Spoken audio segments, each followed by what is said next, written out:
সন্ধ্যার মুখলা একবার দিন।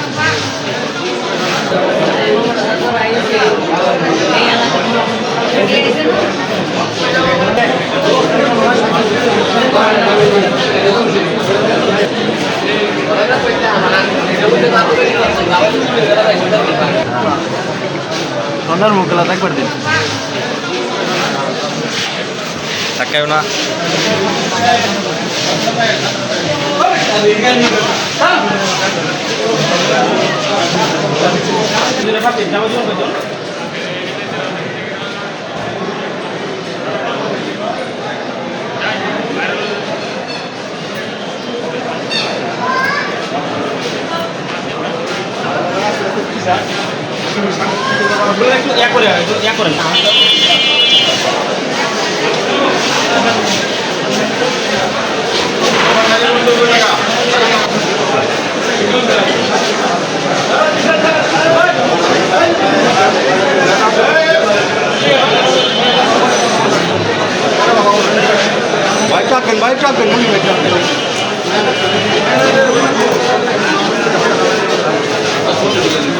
আজকে যে মামলাটি রায় হয়েছে সেই মামলাটি হইল দায়রা নম্বর 1909/2019 সনের দায়রা মোকদ্দমা।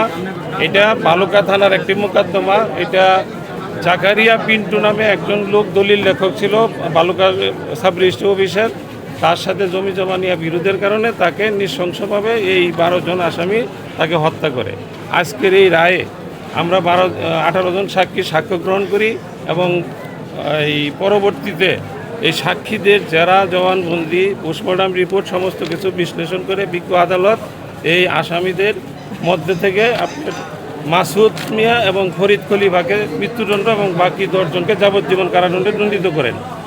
এই রায়ে আমরা সন্তুষ্ট এবং আশা করব আমরা যাতে এই দ্রুত এই মৃত্যুদণ্ড কার্যকর হয় এবং এই রায়ে আমার বাদীপক্ষ সন্তুষ্ট। আদালতের পর্যবেক্ষণ ছিল তো অনেক বড় পর্যবেক্ষণ, তারপরেও বলছিল যে হত্যাকাণ্ড যেভাবে ঘটনাটা করা হয়েছে হয়তো আংশিক আদালত এখানে এজলাসে বলছিল, বাকিটা আমরা বিস্তারিত জানতে পারবো। তো পর্যবেক্ষণ এইটাই যে হত্যাকাণ্ড সন্দেহাতীতভাবে প্রমাণিত হয়েছে, সাক্ষী প্রমাণ।